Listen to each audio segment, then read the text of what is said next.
El día que menos ha dado 70.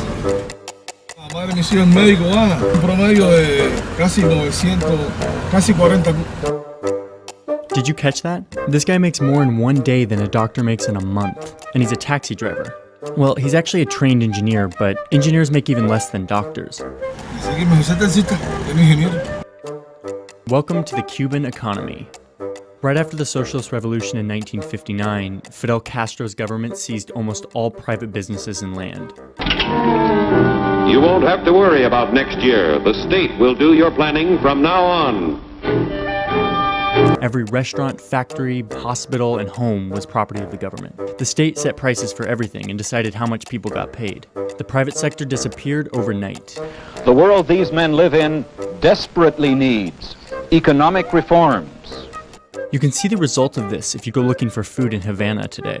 When I showed up, I was pretty excited to see what street food was on offer, but all I could find was this. Just this, ham sandwiches everywhere.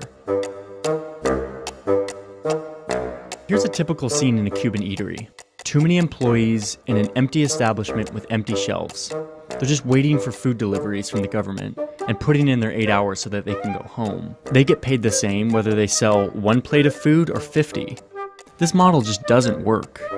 Cuba survived for many years with subsidies from the Soviet Union. ¡Viva el comunismo! But since its collapse, the economy's been getting worse every year. This lady is showing me her government ration cards that she's kept for decades. Cubans use these cards to go to the storage houses to get their monthly rations. El aceite que es menos cantidad, los granos que son menos, el azúcar que es menos, ni hay jabón de baño, ni de lavar, ni detergente. Bueno, cada día las menos cosas.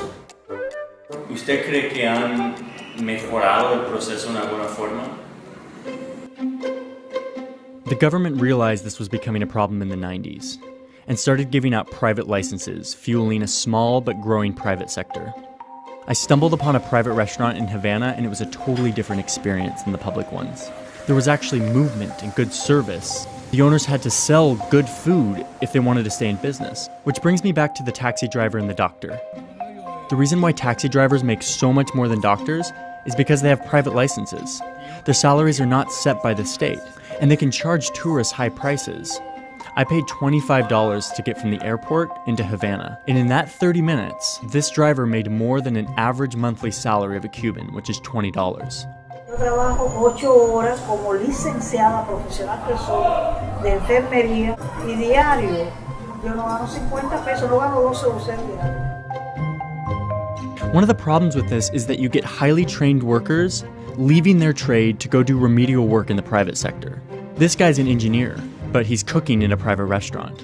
These guys are accountants by trade, but are making a killing driving around tourists on taxi bikes. This woman is a nurse, but she hasn't worked in a hospital in years. This guy is an electrical engineer, but he opened up a barber shop in his house and makes 10 times more than he would in his field of study. Imagine trying to live on the Cuban average salary of $20 per month.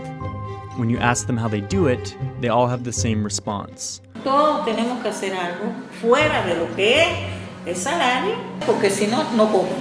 Just beneath the surface in Cuba is a bustling informal market, where Cubans make an additional income on top of their official salary, just to survive. Sobrevivimos gracias a ese mercado oscuro, ese mercado subterráneo. Cuando yo bajo de mi casa y cruzo la calle para comprar el periódico, ya estoy cometiendo el primer delito de receptación.